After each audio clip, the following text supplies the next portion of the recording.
Hello, my name is Cynthia, and welcome to my Flosstube channel.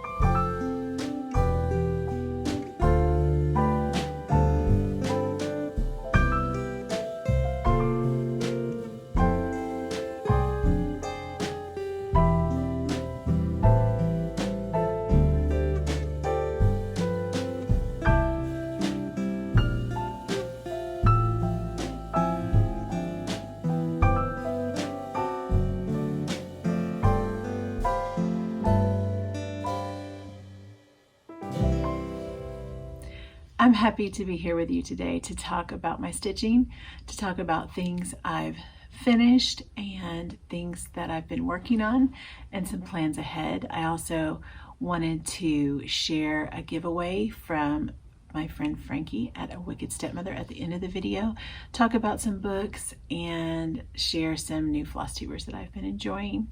Let's go ahead and get started though with my finishes that are not completely finished yet. I'm in that same kind of conundrum where I could film on schedule or I could just keep pushing things back until everything's ready and not probably film hardly at all. So here we are kind of in medias res, but the first finish I wanted to share is a punch needle that I'm actually making for a friend, and it's in progress because I've never finished a shape quite like this before with punch needle, and I ended up putting it on a cereal box lid. I end up taking cereal boxes apart and leaving the bags in the pantry. I think my kids just kind of shake their head because they know I've been up to something, but this thin cardboard is really handy for finishing, and it's not so thick that it's difficult to cut, but it's stable enough. And I actually used another piece of cardstock underneath this bunny. The actual pattern itself I cut out and glued the punch needle weaver's cloth around. My hands were completely covered with glue. I wish I had used some quicker tack glue. I just used the craft glue, the tacky glue, and it was quite a mess. But I'm happy with the way this has turned out, and I can't wait to show you how I'm going to fully finish it. My friend Leslie, I had mentioned before, and I'm not sure if she watches my videos or not, so I'll have to warn you. I'll have to warn her not to watch yet. But anyway, she helped me with part of the finishing for this. So I'm going to gift her this piece, and I'm making a smaller one for myself. And it didn't quite make it in time for Easter. It does have those Easter eggs on its back, but I will link the pattern below that I found on Etsy. And it was very detailed. I think this is one of the more detailed punch needles that I've ever done. I variegated a lot of the threads with 2 strands of black, 1 strand of gray, 2 strands of ecru, 1 strand of white, 2 strands of white, 1 strand of pink, that kind of thing, just to make it look more almost like a Valdani, which is a lot more expensive than DMC. And just as I was finishing, oh, it's up top, I had left my punch needle on the side table beside where I was working, and Dahlia crunched it on the bottom. It still works, but she would not chew a 25-cent pen, she would chew a $25 pen. So yeah, I will have to possibly replace my punch needle before I finish mine, but I was making it work. I had about this much of the face to do still, and because she crunched it with her teeth, I'm looking at it now, the thread kept hanging up, which, if you know anything about punch needle, is a problem. So you can hear her barking now in the backyard. She's being quite naughty today. But anyway, that was a lot of fun to finish, and I think it turned out even better than I expected. So I was really happy with that.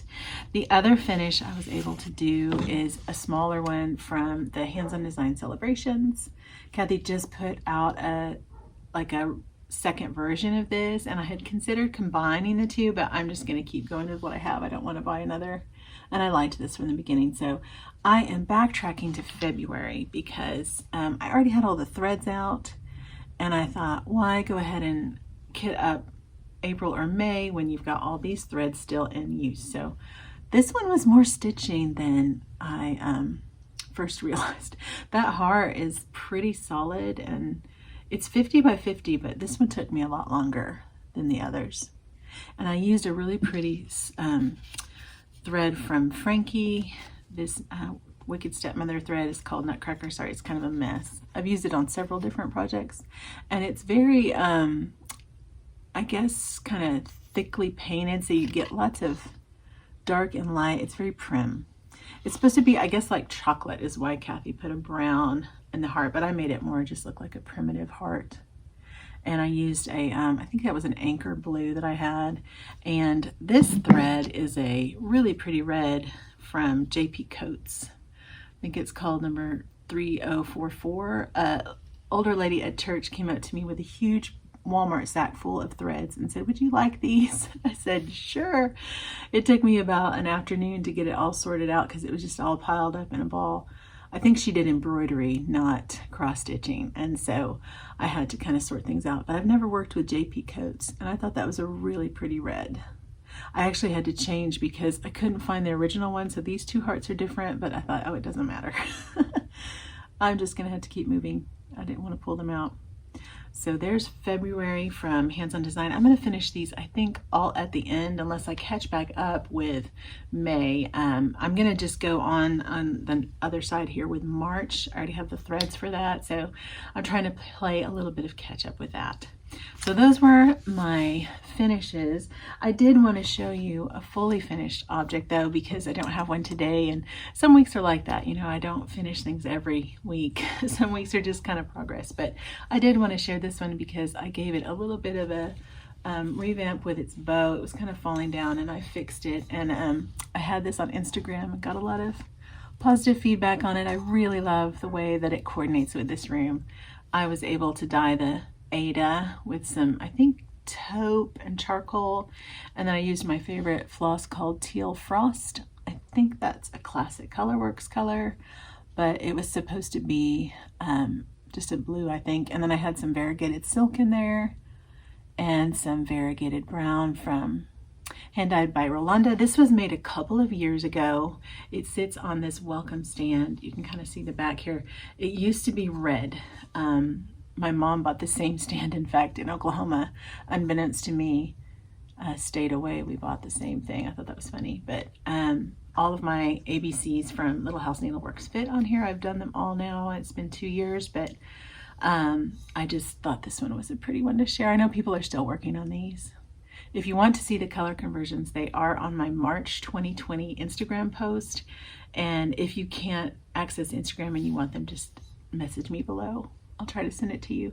I did some PDF forms on, I know the summer one is a Americana version of this that I completely made up some of the pieces of, and I did do a PDF on that, but this one I just put on Instagram. Although I'm pretty sure I changed everything on it too. So there's the Spring ABCs by Little House Needleworks on 16 count Ada. I had quite a few questions from my last video, and sometimes they just turn out that way. I wanted to share some of those in case y'all were wondering as well. My friend Loretta was the first one that I had on my list here. She asked if I could share my rotation. I talk a lot about how I do my 5 days for my extra large pieces, 4 days for my large, 3 for medium, 2 for small, and 1 for extra small. And to be honest, it's really too many pieces to have. It's just kind of an ideal if I can, but I probably should take off that 1 day at the end, because 1 day is usually not enough. Like, I had this charted as a 1 day stitch, and it was actually more like a 3 day stitch by the time I got it around. But what I'm hoping to be more disciplined about is just working for 5 days and then stopping. What I end up doing sometimes is picking it back up and trying to catch back up where I wanted to have my goal met, and then I get behind on everything, and it just kind of snowballs. So I'm trying to be better about just sticking with the days that I have allotted, and then kind of like when you're taking a test and your teacher will say pencil down, you know, step away when the timer goes off. I'm kind of trying to act like that, like, okay, needle down, time to step away. But here is the kind of board that I have as a motivation, and this really does help me as far as visualizing, okay, this is what I have ahead if I'm diligent, and these are the beautiful things I can have on my wall. I had 5 days for Hawkrun Hollow and Spring at Hollyberry Farm. I showed you Spring at Hollyberry Farm last time, and I didn't get a whole lot done after that. The day kind of got away from me and it was my last day on that piece. So what I showed you is pretty much where I am. I think I got it outlined better a little bit, but not anything significant. So I'll show you that in a couple of videos. But the Hawkhorn Hollow I started yesterday, and I'll be working on that through Tuesday. And then I kind of got this switched around. Though He Seemeth, I finished, and so I've put Louisa Coulimore there, and I will show you that today. I also had the Blackbird design, so there's first half of the month, second half of the month. That also gives me more to share with y'all on Flosstube. And I have Mary Needleworker and my hands-on design in Priscilla chalkboard piece. I'm trying to do 2 monthly pieces, which is also turning out to be too much. I'm just ending up to get one done. I was supposed to start the spring whirligig on my, 1-day rotation, and also work on my 12-day Christmas salve for my ornaments that I'm working on. So I was able to get some of those crafts done. In fact, I finished all 4 of those crafts that I had planned. So there's the bunny at the top, and then the little ones I made, the embroidery, and the little pin pillows that have the garden things on them. So that just seems to be a good visual for me to feel inspired and to feel encouraged. And here's my Whip Go calls for the month. I kind of put them on this little insert into my happy planner, and I will print those off of Pinterest. I just cut and paste them onto some typing paper each month. So with that being said, let me show you the first call for Whip Go, which was tomato season.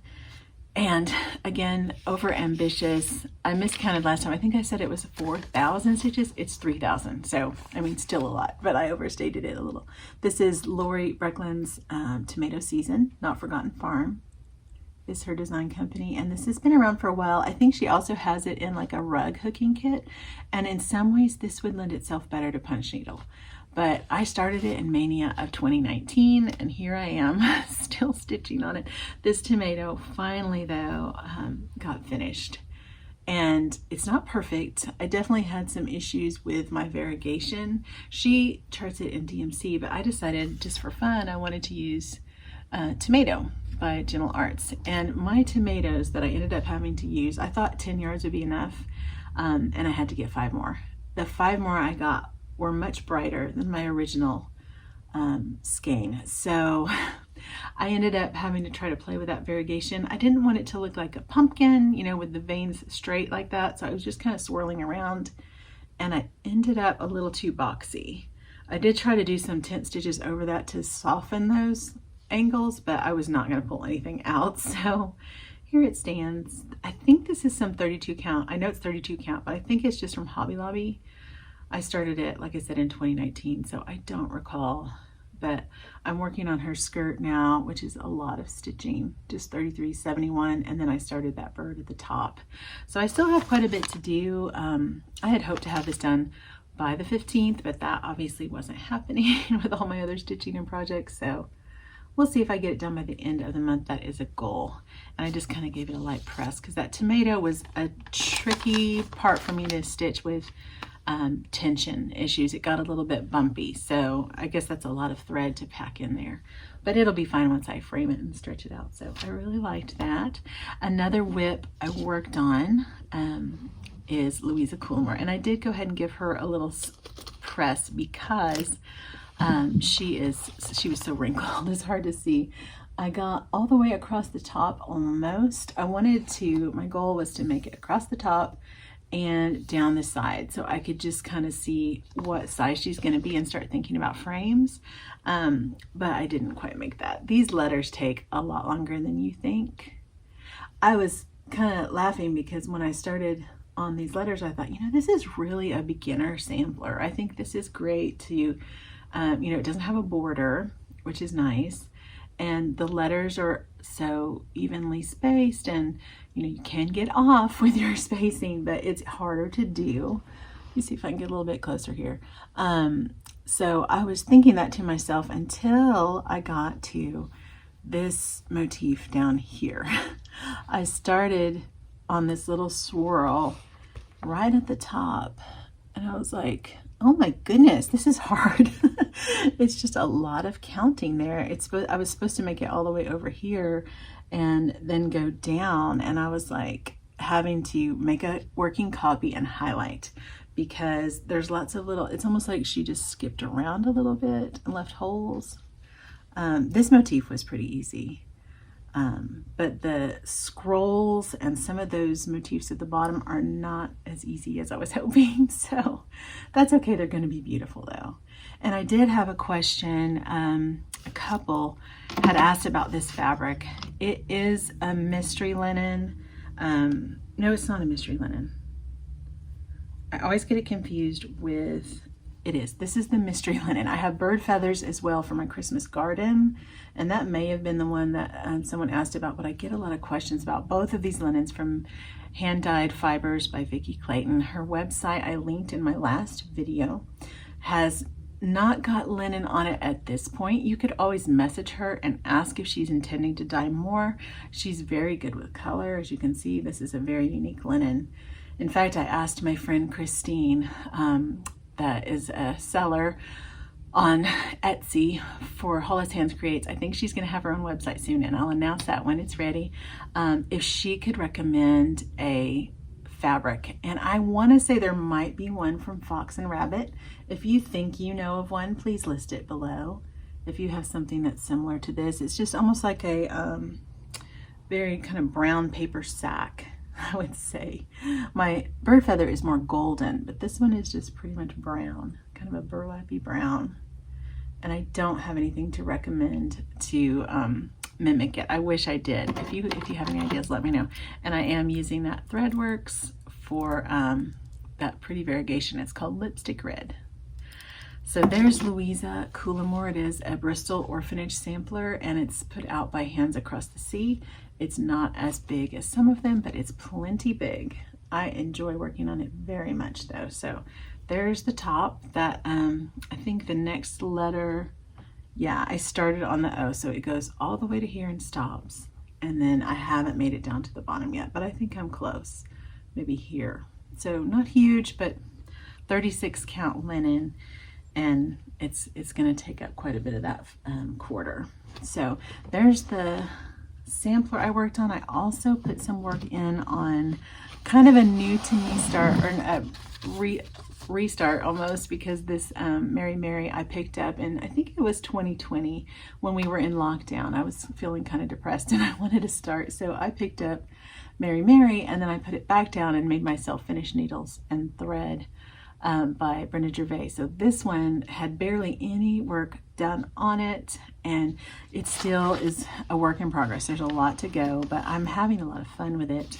I wanted to see what that thread looked like on the skirt, because, let me see if I can get something behind us. I'm getting some light coming through here. I had dyed this thread myself to mimic Stephanie's Choice, and trying to save a little bit of money. I probably should have just purchased the called for, but it was fun to experiment. I used the called for DNC substitute that she put on here, which I don't know if it's listed somewhere that I can find easily, but she does put the DNC conversion. She, I think, has it charted in weeks.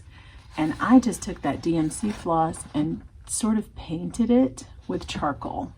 And I did get another question about my red floss that I've dyed myself for my Aunt Ruth. It was a bright red. I used a similar process as I did with this one. Not quite the same, but she asked if I have a tutorial about how I dye my floss, how I over dye my floss. And I do. It's on the end of Flosstube number 22. So I'll try to put that in a card here or link it down below.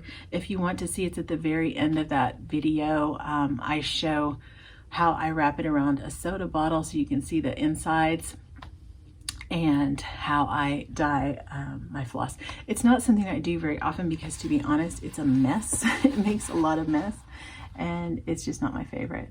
But I did make it almost all the way across. I'm trying to remember what's next after the strawberry, just the bend of that vine. And my strawberry is red instead of pink. And I used this color called Verdigris on those scissors. They weren't put in. This Light Effects silver is awful. I had a friend, Cindy, say she would never work with it again. And I was just kind of scratching my head because this motif here is another pair of scissors. And I was kind of wanting my scissors to match. So we'll see. I might give it another go and just go really slowly with short lengths, because it's like stitching with wire. I mean, it's just so inflexible, but it does have a cool shine to it and looks very much like scissors. So it's even bigger than these though, and I barely made it through those, so I don't know. I just know that I'll be working on this in the beginning of next month again, and I hope to just keep continuing on that skirt. I only had like one line on this skirt, so it doesn't look like a lot, but that's a lot of stitching. And then I was having to highlight to make this vine stay on count. It's kind of a lot of counting, but it's not a huge design. It's going to be I think it finishes 11 by 14. I love the way Stephanie thinks of that. She considers that you can buy a standard frame instead of having to custom frame. So that's always nice. So that's what I worked on, and when I finished, let me see if I can calm Dahlia down, and I'll be right back. Okay, let's hope Dahlia is calmer. You can kind of see the top of her right here behind me. She wanted inside. She was squeaking on a squeak toy before, so I had to put her out, but I think she's calmed down now. I had a couple more questions I wanted to address. Two of them about Though He Seemeth. I showed this last time in my previous Flosstube video, and I had a couple questions about if this is still available. And yes, it's a newer chart. I want to say it's only a couple years old, and it's done by Becky Noland of Lucy Beam Love and Stitches. And I don't have the chart. I've already put it away, but I got it on PDF on her Etsy store. And I know a lot of other retailers carry it, like 123 Stitch. It's pretty easy to find. But if you're overseas, you can get a PDF of the chart. The other question I had was actually on a private message or email, I can't remember. Can this be stitched on Ada? And it absolutely could. There is 1/1 section down here where it has a date. I used 2022 with my initials over 1. You could either do that in backstitch or just leave it off. That would be, fine too, because really that's the only spot. And I had said that Becky did not put the date in there in over 1, but Dahlia, she's just determined to be a stinker today. She actually did. So that was on the chart. I should have checked that first. I made a bad assumption there, but Becky was very faithful to reproduce this. So that's that. And I didn't mention some of the reasons it was so special to me as well. One of the things that we experienced because of a church member's generosity was a trip to Israel back in 2018. And I actually got to sail in a reproduction boat like Jesus and his disciples would have been on the Sea of Galilee. And we were on the Sea of Galilee, seeing just how broad and deep and vast that body of water is. It's very impressive. I have some video of it. It's kind of hard to see though, so I don't know if I'll include it, but it was part of what drew me to this piece, the fact that I was able to be on the Sea of Galilee in a boat like Jesus is. It was really neat. And then also the last film I took of my mom, a storm came through her house when I was visiting with her. She was very ill at that point, and my son was afraid, and she had him read this scripture, and I caught it on video. I'm so glad I did that.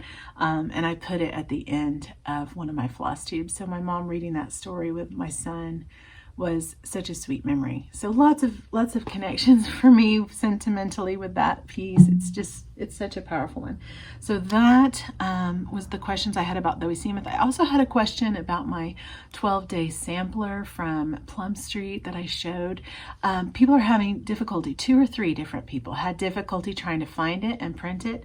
And I don't know if it's because of the links from Paulette's blog being kind of older or what, but when I went on Pinterest and searched for the 12 Days of Christmas sampler, Plum Street, or yeah, I think that would be the search parameters, I was able to link it from Pinterest. And the lady that I helped, or the 2 ladies I helped, I think were able to do that as well. So if you were looking for the 12 Days of Christmas sampler and you can only get part of it to print from the blog, link it from Pinterest. I don't know why that works, but it did for me. I was able to pull up the whole 12 days. Some people were saying they could only print off the first 5. So try that. And then I had a little bit of haul. I was like I said, on a no buy, but I did it again. And I have a reason. I did go ahead and pick up a Heart Remembers from Blackbird Design because I really want to stitch that bottom mystery, or it used to be kind of a mystery sal. It was like, or sampler, it was like 5 different pieces from Loose Feathers, and I knew I could never find all of those and collect them. And when this was released, I picked it up from my friend Christine, there's your store, because I just don't know for sure with the uncertainty of Blackbird, you know, if this print runs out, how long it will be before we get another. I think Teresa Vanette said, if you love something from Blackbird, just buy it then. And I'm not advocating to buy all the Blackbird. I actually think that's maybe too much. But if it's one that you're really got your heart set on and you would feel sad if it was unavailable, I did go ahead and pick that one up. So kind of broke my rules again. The other thing that I picked up, I've kind of become addicted to these printables on Etsy for junk journaling and for pen pal letters, which I got 4 or 5 that I'll be sending out soon. I'm really excited. Thank y'all so much for writing. But these were really cool, and they weren't listed under anything that said stitching or samplers. It just came up as a recommendation. I had been looking through a lot of vintage things, and this is just scanned stitching. And so I printed it out on cardstock. I'm going to ink it up and make it into a card. And I think it's so pretty to look at. I'm not sure you can really even totally see how detailed that is, but those are just pieces of old needlework. I don't know what they were, if they were samplers or just embroidered handkerchiefs or table linens, but just something neat. And it's called Melina Art Design on Etsy. I'll try to link it below. I was sharing some with my friend Lori, textilist. She loves the Art Deco. I think the guy's name is Muka. And I saw some on there and I sent them to her. I was like, Lori, I thought of you immediately. So I wanted to share for some of my paper crafting friends. And then this is stitching related, so super fun. And I think that's all I have as far as stitching. Let me make sure I didn't forget anything. The rest, oh, I had one other question I haven't answered. My sign that I shared last time was just printed from my computer and traced, and I had a question. How do you do that? Did you use a stencil? I actually show in Flosstube number 49, and I will again link that below, how I transfer the letters from my computer to a piece of board. And it's really simple. I know you can use a Cricut and it will be perfect, but this is a little bit more primitive and a little bit lower cost. So that's how I do it. And that was from Linda. So if you want to check out, I answered her there, but here as well on number 49, I showed how I made my love sign, and it's the same process. So those were all the questions I had, and that's all I have about stitching. If you're interested in hearing some book talk, then you're welcome to stay. But if not, I thank you for following along and seeing what I've been up to. I will try to sneak in at the very end the picture of my bunny finished if I have time today. I have to get a grocery pickup, kid pickup, co-op pickup, so I'm going to be driving around a lot this afternoon. I'm not sure I'll have time, but it will be on Instagram if I don't get it inserted here. So as I say at the end of all of my videos, may the favor of the Lord our God be upon us and establish the work of our hands. And stay tuned for a giveaway and book topic if you're interested. Okay, I have a little more book talk than usual because I've kind of taken a deep dive into reading, and I have several thoughts that I wanted to share. I finished Lincoln Highway. This is a huge book. I'm luckily a very fast reader, but I did take a while to get through this. It was fascinating. I will say it was very reminiscent of a kind of Homer's Iliad or the Odyssey, where you're just on this epic, I think they call it an escapade. It starts off just right in the middle of the action, and you find out how these characters got where they are. I appreciated that it had multiple points of view, because some of these characters I really would have hated or not understood if the author had not really given you that inside thought process of why these people were doing what they did. I didn't agree with all the things they did, but it did give you a lot of insight. And where I'm conflicted about this book, it has a little bit of language, just a little bit, and some of the moral issues I just don't agree with where they came out, and I understand it, but it really kind of was a downer. Like the last 2 chapters, I was just like, wah, wah. I read this whole thing and it's a countdown. It starts day 10, day 9, day 8, and you're going to this, event that is going to be pretty catastrophic, and you don't know what it is. And I don't want to give any spoilers. It was disappointing to me though. It was. I kind of had, it's going to stick with me though, so I give it props for that. And this author, Amor Towles, he's incredible. He is very, very talented. It's so funny. I put this on my Instagram stories that I was in the middle of this, and my husband's college roommate, who was his roommate all through college, and we were in each other's weddings. His wife is one of my best friends, and she said, that's my neighbor. We live next to Amor Towles. They lived in Manhattan all the time after we graduated. We've always wanted to go see them and haven't made it, and now they're in upstate New York. So I don't know if he's in upstate New York now or Manhattan. Since COVID they left, but this is her neighbor. I was like, oh wow, I'm only 2 degrees separated from Amor Towles. That kind of made me smile. But I do want to read The Moscow Gentleman, after a lot of people commented below. I don't think I wrote any names down. There were probably 3 or 4 that said I would like The Moscow Gentleman. So I'm going to try that one.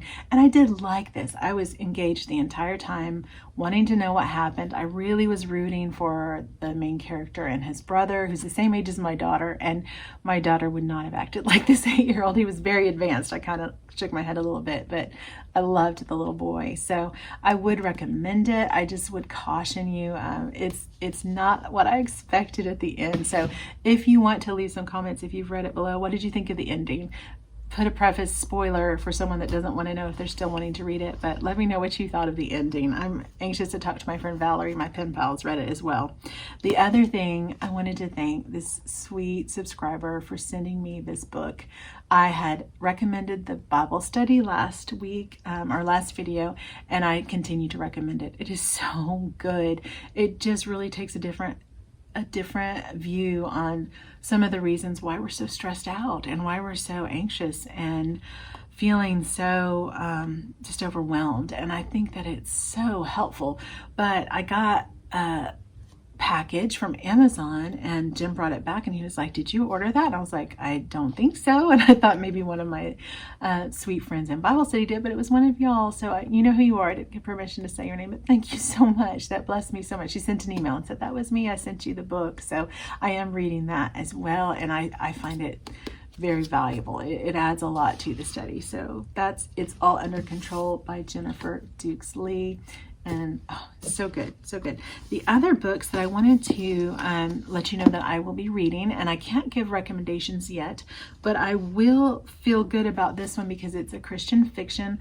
I don't always like Christian fiction, to be honest. Sometimes I feel like the writing is not up to the level of other fiction that's out there, and I hesitate to say that, but I'm just being honest. But this one was recommended by Books and Jams, my friend Krista, that I watch on BookTube, and I'll link her channel below as well, and it's called Promised. It's a kind of Regency romance, and it's very clean. So I appreciate that. I love fiction that's historical, that has a lot of roots in history, but I also love romance, and so it's difficult to find things that are appropriate, and she assured me this one was, and I have just started like a chapter in. It's called A Proper Romance. So that's Promised by Leah Garriot. I think Krista had read a couple of her books, so I've never found her before. It was just her recommendation. And the other one I just picked up, The Good Left Undone by Adriana Trigliani. There's no L in there. Trigiani. I have read the Stone Gap series. I think there's 3 books in that a long time ago, probably 15 years ago, and a couple other standalones that she's written. She's very much based in her Italian roots, and just a fantastic author. And this one is a World War II historical fiction. It has like 4.5 stars when I looked on Goodreads, so I think it's going to be good. And this is again my book of the month that I got for April, so I will link my code below, or message me if you want an even better code. It's I think $5 to join book of the month, and the books are like $15. So I am enjoying that service very much, and I wanted to let you know what I will be reading. I can't recommend those for sure, but let me know what you thought of Lincoln Highway if you read it. And I think that's all I had to share today. I will insert in a little bit, I forgot to take pictures. My friend Frankie of A Wicked Stepmother and her stepdaughter Rhonda are offering 2 new patterns that they've designed, and I think they're really cool graphics, and they're really neat to showcase some of the Wicked Stepmother threads. They're a really nice way to do that. So I will be giving away 2 of those, but let me insert that here. And I hope you are well. I hope you're having a good spring and your allergies aren't bothering you as badly as mine are, and that you are having lots of creativity and stitching. Until next time, take care. Okay, I'm back here at the end several hours later than my previous clips, and I wanted to share these cute patterns that Rhonda and Frankie have so generously shared with you. These are on the Wicked Stepmother website, or actually on Etsy if you want to check them out. But if you'd like a chance to win these cute patterns, the first one is called Bunny Rose, and I want you to put just the number 1 in your comment. It'd be a fun one to showcase some fun flosses, either Frankie's or just some variegated ones that you might have in your stash. So I thought that was cute. You could even do just individual ones, break it up however you wanted to do it. So there's Bunny Rose number 1. And the second one, I'm just going to give a little peek of, because I guess when I got the chart from Frankie, it didn't have the cover sheet, but the pattern is repeated multiple times, and it's called Norwegian Spring. So just put number 2 for your comment, and then I will have her email those PDF charts to you, so you can live anywhere in the world as long as you have email, and leave in your comment 1 or 2. I also forgot to mention 2 Flosstubers that I found recently. One because of a fun recommendation from from another viewer. Sorry, I'm about to run out of battery. Chelsea from Sound Mind Stitching is another pastor's wife with 4 children. She's about 10 years younger than me, but she talks about lots of books, and she's very smart and sweet. I can recommend her channel, Sound Mind Stitching. I think you'll enjoy her. And then also, she only has 1 floss tube as of today, but Teresa of Strictly Stitchy, and I can't remember who recommended her to me. She was on someone's community tab as a please go check her out. She's in the Pacific Northwest. We are the same age. She has curly hair like me, and she also is just very sweet, and I think you will like her channel. So Strictly Stitchy, Teresa, Teresa. I will link both of those channels below, and good luck on the giveaways. I have 3 giveaways that have been claimed and 3 that have not. So if you are, let's see, one of my winners, Rebecca Deischer, Jody McKeon I heard from, Mary Jo O'Brien Molding, and there was one other. I heard from the others. So Rebecca Deischer and Mary Jo O'Brien Molding, I'm still waiting to hear from you, and then I'll get all the giveaways out. I've sent out a few. If I don't hear from you by the next video, I will redraw for those gifts. Thanks again for watching. Have a great day.